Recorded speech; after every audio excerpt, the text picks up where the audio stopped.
We are continuing our series, which has just been called Being Relevant in a Cynical Society.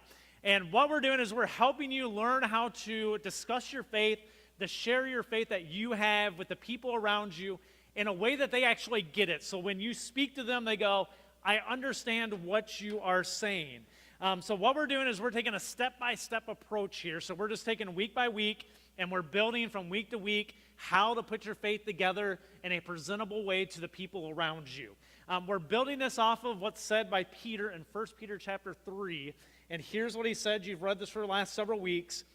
Here's what Peter writes. He says this, and if someone asks you about your hope as a believer, about why you believe in Jesus Christ, why you follow him, always be ready to explain it. And I hit this point every week, which is this. He doesn't say sometimes be ready. He doesn't say when you're educated enough be ready. He says always be ready to explain to people why you believe in Jesus Christ and the hope that you have. And he says this, but do this in a gentle and respectful way. So don't do this as hostile. Don't do this as judgmental. He says do this in a gentle and respectful way. And he says keep your conscience clear. Then if people speak against you, they will be ashamed when they see what a good life you live because you belong to Christ. Here's what I want you to understand that I've been telling you for 3 weeks. Christians, it is possible to have confidence in explaining your faith to the world around you. It is possible to be relevant in explaining your faith to the world around you. And it is possible to be effective in helping people understand what you believe and why you believe it in a way that makes sense to them. Those things are all very possible. You see, it's not enough just to tell people what you believe. If you want to be persuasive with people, you have to be able to explain to them why you believe it. What we've gotten caught up in a lot of times in the church is this, is we just tell people what you believe. Go around and say what you... The problem is, if you're not speaking in a way that they can understand, it's not persuasive, it's not effective, and they go away going, okay, at least I know what they believe. What makes you effective and persuasive is when you can explain to someone why you believe what you believe. Not just what you believe, but why you actually believe it. So far, we have covered the first 2 steps in how to share your faith in a relevant way. Step 1 was this. We asked this very simple question, is there a God? And I walked you through the process of asking what came before that and doing that whole little drawing technique there to help people understand the only logical conclusion is to say, yes, there is a God. To be an atheist, as I formerly was, is not a logical pursuit when you start thinking things through. The only logical thing that you can conclude is there must be an intelligent, eternal creator somewhere out there. Step 2, we asked the question last week, is this. Is God still here? That we know there's a God, but is he still here? Did he just leave? And we went through why it is that we believe it's likely that the God that created everything, that started everything, still is here with us, interacts with us, cares for us, and possibly has revealed himself to us. And I led you through how you help people understand that. Today, we're going to look at step 3. And what step 3 is this, we're going to ask this simple question, which is, has this God spoken to us? We know there has to be a God. We think it's highly likely that he would have communicated and cares about us and still is interacting here. The third question then is, did he speak to us? And that's where we get into the issue of religions. And here's the problem with this one. When we talk about religions, it's a very complicated issue. Would you not agree? And we have to find a way to simplify it. Let me just ask you a couple questions to prove this out. How many of you have a generally decent idea of what Christians believe? Raise your hand. Okay, put them down. How many of you have a generally pretty good idea of everything that a Muslim believes? Okay, it's about a quarter of you. How many of you have a decent idea of Hindu, Buddhist, what they believe? A little bit less. Okay, how many of you are Mormons? You know exactly what they believe in all their theology? A little bit more. All right, Jehovah's Witnesses. Decent chunk. Scientology. I just have that one up there for fun because I just like talking about that one, just to be honest with you. There's no one that really knows what they believe, but we kind of do. All right, Judaism. How many of you know that one? More? Okay, and the last one, we did Christianity. Here's the thing. You don't know all the different religions because they're complicated. I remember in college, I'm a biblical theology major, and I remember we had to take a class called apologetics, which is a defense of the faith, learning how to defend your faith. And what we had is we had a 3.5-month course as a 4-credit-hour study. For 3.5 months, you would meet, and the way they taught us in college with our professors is they would take each of the different religions, and they would throw them out there, and they would try to teach us basically what those religions believe. Then they would try to teach us what Christianity believes, and then how to show people that Christianity is more relevant and makes more sense than Islam, and how it's better than the view that Islam has of their God. And so you could show them, yeah, I know what you believe, I know what I believe. Mine seems to make more sense, and this is a better God than your God. And that's how they try to teach us with all these religions. Here was my problem. Number one, I don't learn well in classrooms. Number two, at this time I've been a Christian for probably a year at best. I don't even understand my own faith, let alone trying to learn someone else's. All right? And so what I got out of my apologetics class pretty quickly is just simply this. If you want to share your faith with people of different religions, don't waste your time. Because most people are never going to be able to do it, and we just need to leave it in the hands of the professors, the people who are really smart that know all this stuff. And we'll leave it in their hands. And what we need to do, we need to simply concentrate on people that were raised in Christian homes or people who are open to the Christian faith but don't already have another faith. And those people, they never said this, but they're basically communicating. You can just write them off because you're never going to be able to break through their religion to show them Jesus Christ. My problem with that was just simply this. That can't be what God wanted. There's got to be a simpler way. So at that point, I started to go, is there a simpler way? Is there a way to deal with the religion? Because if you look at them, here's just some of the stats on them. You have them in front of your program as well. You have Islam. These are the main religions in the world that say they speak for this God that we know exists, that we think probably communicated. These are religions that claim to speak for him. You have Islam that has about 1.6 billion followers in the world. All right? You have Hinduism, Buddhism. They are two different belief systems. They are not the same, but they have they're generally the same in some core traits. If you add them together, you have 1.5 billion people in the world that believe that. Mormonism, most of the world won't be aware of, but here in the United States, we've all run into people that are Mormons and had interaction with them. There's about 15 million people that claim Mormonism. Jehovah's Witnesses, same thing. You have about 8 million people. Scientology, 25,000. They're irrelevant, but they're fun. So anyways, Scientology. Judaism, you have about 17 million worldwide. And Christianity, you have about 2.2 billion people worldwide that believe that religion, that believe that speaks for God. So what we have to do is this. How do you simplify it? We got to find a way to simplify this and break this down so when we're talking to someone who's not a Christian, non-believer, or even someone of another language or another religion, we can talk to them in such a way that any of us in this room can communicate with them and go, at the end of it, they go, I see why you're a Christian, and I see why this one sticks out. And there is a way to do it, and the way you do that is this. You have to rule some of them out. You have to be able to just cross them out and go, this isn't even a possibility to actually be a message from this God we know that exists. So let me tell you how you do that. You come up with a very simple question, and the simple question is this. Are you telling me God can't get his story correct?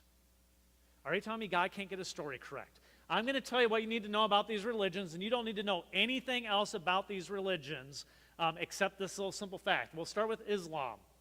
Islam. If you don't know this, which not all of you are going to know, they do believe in the Bible. They believe it's the inspired word of God. They believe that God spoke to the prophets of the Bible to write the scriptures. They believe in Jesus Christ. They believe in all that. But they also believe in the Quran. All right?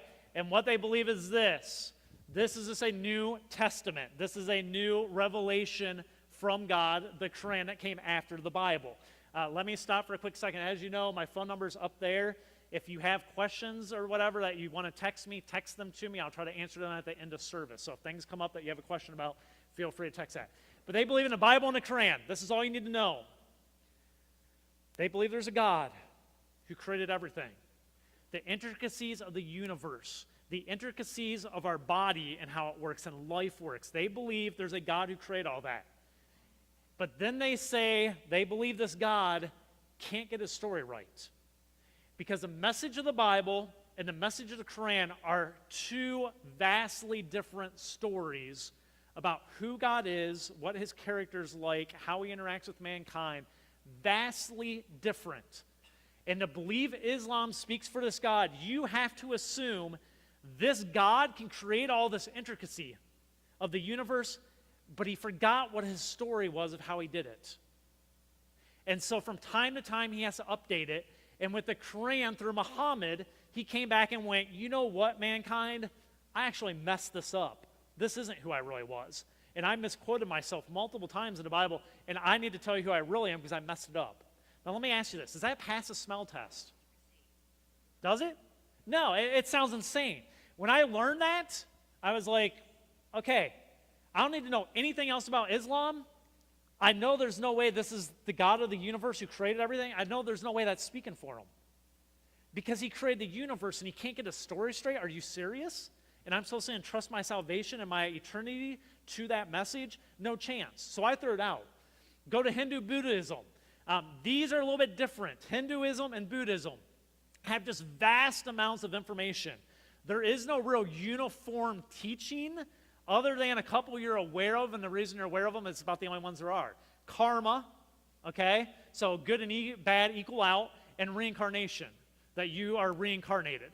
So that's kind of a common belief between these two. Outside of that, there is thousands and thousands and thousands of years of just information from different teachers, and what you do as a follower is you just find a teacher's following that you like, and you study and you pursue that teacher, and you go with it. But in this room right here, we could all have vastly different beliefs because we all follow different teachers and different things about what we're supposed to be doing in our life. So basically what you have here is you have thousands of different teachings. All of them contradict each other. They have nothing to do with each other except for some very vague central themes of reincarnation and karma. When I saw that, my thing was, are you kidding me? God can't get his story right. So he's telling all these different teachers different stories, and there's thousands of them over time that all say different things about who God is. And I went, there's no way. That's not even a possibility to me. All right? Next one, Mormonism. Mormons, you might not know this, but you probably do because in their commercials, they always advertise they'll send you a free copy of what? The Bible, the King James Bible. And then they will send you a free copy of the Book of Mormon. Okay? If you know the Book of Mormon and you know the Bible, here's what you have.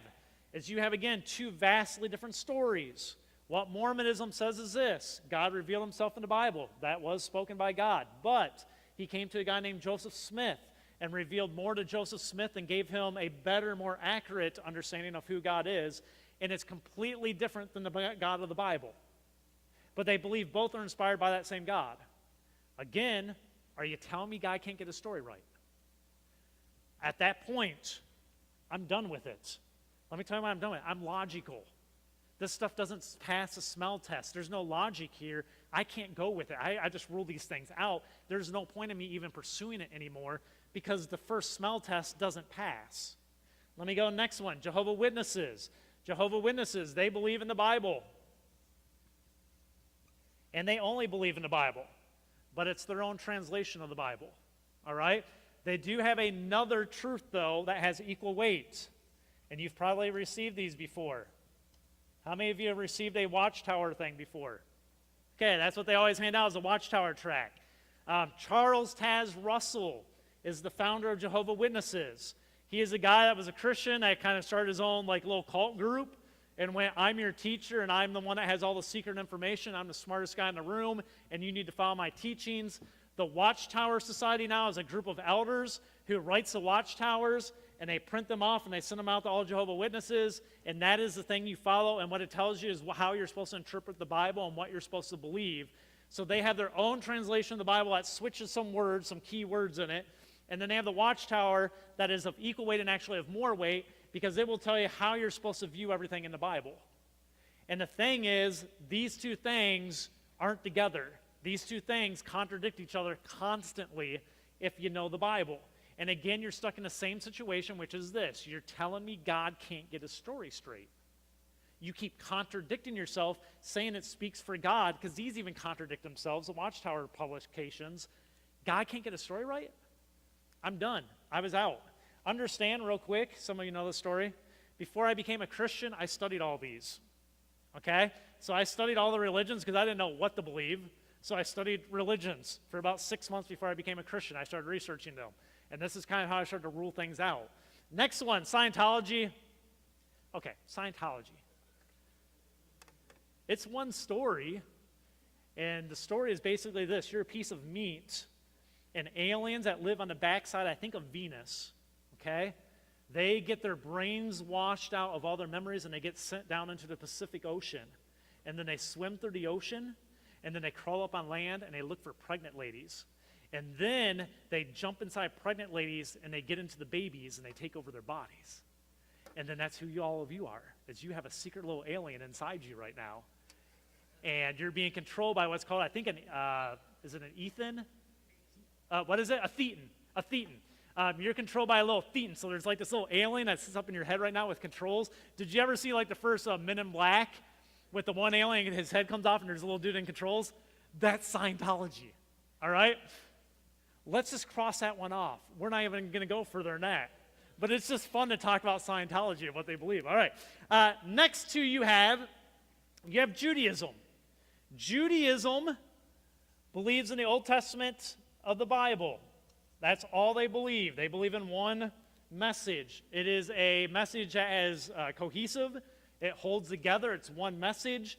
That's what Judaism believes. Christianity, the difference is we believe in the Old and New Testament of the Bible. What you need to know about Judaism. Judaism has the Old Testament, which is how Israel is supposed to live their lives in accordance to God's law with them. But it also talks about someday God's going to solve this issue of our sin permanently through a Savior, and you need to be looking forward to this Messiah, the Savior. Where we differ from Judaism is as Christians, we believe Jesus Christ is that Messiah. We believe that Jesus Christ is the one prophesied about many times in the Old Testament, and that he was the Son of God. And as Christians, we then believe that this has been fulfilled. The Messiah has shown up, and now we have the New Testament along with it to know how to live until he returns. That's the differences. When I realized this, I had 2 religions left that I could actually look at because they were cohesive. They didn't contradict each other. It's a story that fits together. And I looked at that and went, okay, I basically have Judaism and Christianity as possibilities. Now, I will say this, and I know as Christians you're going to be like, oh, you can't say it. I'm going to say this, because if you're talking to non-Christians, you have to be open to this to let them know you're open to this. These both could not be from God. It could just be, they happen to be a cohesive story. Just because they're cohesive doesn't mean they're from God. There's no way to prove that they are from God unless God comes down here and verbally speaks to us and to all mankind and says, that's my message. You can't prove it. We as Christians have faith and take a leap of faith in it, okay? And as Christians now with the Spirit's presence in our life, we now have it confirmed that it is real because we know God. So no longer is it a doubt to us, but you got to remember, you're not speaking to other Christians, you're speaking to non-believers. So you have to speak in their language. It might be proven to you, but it's not to them, and you can't prove it to them because this is through your own experience. All right? But what you've done now is this. You've simplified this down to 2 places. Judaism and Christianity are literally the only logical possibilities of religions that exist in the world today that could be from a message from the God who created the universe. Everything else is ruled out by basic logic, which is God can't get his story straight. These 2, at least that God that writes, has his story straight. Does that make sense? This is all you need to know. Where we get bogged down a lot of times is people will go, what about this religion? What about this religion? You start going, well, I don't know enough about those. So you kind of just leave Christianity in the same realm with all of them and go, but I choose Christianity. You're just telling them what you believe, not why you believe it. This allows you to tell them why you believe it. That I believe Christianity, I believe the Bible because there's a logical reason for me to get there. Now, if you know about the Bible, if God was going to communicate with us and wanted us to understand that this is the one from him, the Bible has some fingerprints on it that are amazing that you go, the only way that could happen is if God was involved. Let me show you some distinct things. How many people wrote the Quran? Does anyone know? How many? One. Muhammad. He wrote it all, okay? It has contradictions. We can see the changes, okay? We can get earlier editions and it's been changed to update it to make things fit together more. One guy. Hindu, Buddhism, each guy writes their own little thing. They're all over the place. Mormonism. How many guys wrote the Book of Mormon? One. Joseph Smith wrote the Book of Mormon. We can, again, get copies because this is a more modern religion. We can see all the changes and edits they've done over the last 60 years in it. We can go back and get the original scripts and look at them all. Jehovah's Witness, you have the Watchtower. It's run by a group now. It was first Charles Taz Russell. It's now this group. They contradict themselves all the time with different teachings. You can go get it in print. Judaism and Christianity. Judaism's been around for 3,500 years in its writings, okay? Or no, 4,500 years. Christianity has been around for 2,000 years in its writings. Time-tested. People have looked at them. They're cohesive. Okay? We know they haven't been edited because of archaeological evidence. We have the Dead Sea Scrolls that actually has confirmed a lot of this. Is up until the Dead Sea Scrolls, people used to make the argument the Bible has been changed by the Catholic Church year after year after year to get it to work to what we have in our hands today, to make it look like it looks, to make all the contradictions go away. Then the Dead Sea Scrolls showed up that predated our earliest manuscripts by about 500 years. And you went, yeah, that argument doesn't work anymore. Because now we have the original writings, not the original writing, but copies of the original writings. Within about 100 years of them, we have them. So any changes you're going to say took place all happened within 100 years of them being written, and then you're saying for 1,900 years no one's touched it. That doesn't make sense, okay? So through archaeology, we have some credibility to go, okay, what we have in our hands today is what we have. Now, here's what you need to know about the Bible. There are 66 books. It's not one book. 66 books. 39 in the Old Testament, 27 in the New. Old Testament before Christ, New Testament after Christ. 66 books, all individual books, written by over 40 different authors. Now, these authors, there were doctors, there were shepherds, there were fishermen, there were kings, there were prophets, there were scholars, all different forms of life. Most of the 40 authors who wrote the books of the Bible never met each other in their lifetime. Never met each other. There's a few in the New Testament that did. Most of them didn't even live in the same countries, in the same time frames. They didn't even speak the same languages, that lived in different time frames over a 1,500-year time frame between Genesis and Revelations. 1,500 years between those writings. And you get a story that makes cohesive sense. That's a miracle. Let me just put this in easier terms. Let's just say we as a group right here now sitting here said, guess what? We're going to write a religious book. And we're going to spend the next year sitting together, and each person's going to take a different chapter in a different book, and we're going to work in teams, and we're going to create a book. How many of you think we can create a book that would last against scrutiny, that doesn't have contradictions in it? How many of you think we'd be successful? My son. Thank you, son. Okay. We all get it. There's no way it would happen. Okay? We have people not sitting in here, never touched each other, see all each other, lived in different countries, different backgrounds, different time frames, and they wrote this book that you put them all together, and it's a single theme all the way through it that keeps together and is consistent without contradiction. And the guy that's the central theme of the whole thing never writes a word. Never writes a word. Muhammad wrote a lot of words. People worship Muhammad. Joseph Smith wrote a lot of words. People worship Joseph Smith. Jesus Christ is worshipped, didn't write a single word. We have nothing from him. We have people telling us what he did and what he did, how he did it, the miracles he performed. We have Old Testament prophets before he ever existed saying this is what he was going to do, here's how he's going to live his life, here's how he's going to die. And for thousands of years before he even arrived, and for 100 years after that, you have people writing about him without him ever putting a sentence on paper, and he just lives his life. This is extraordinary. If I am God and I want to convince you that I put a message out there for you to believe, that's possible. That's a miracle. We have what we have in our hands. That's where I started to go, holy cow, I really need to look into this thing called Christianity. Now, I grew up in a Christian home. The good thing for me is I had most of the knowledge of the Bible then at that point. I went into ministry literally probably, 6 weeks after that? Mom? Before I started working at Kingdom, but probably within 6 weeks after finally going, I think I'm a Christian and I need to commit my life to Christ. After that, I was in a ministry 6 weeks later. Why? This is a logical pursuit. Here's what's key, and here's what I want you to understand this morning. None of this proves that the God of the Bible is the God of the universe. None of this proves up here that this is the right religion. What it does do is this. It shows you that the pursuit of Christianity is a logical pursuit that people need to look into. And here's what's happened in our culture. Our culture has gotten to the point of going, you're an idiot if you look into Christianity and believe the teachings of the Bible.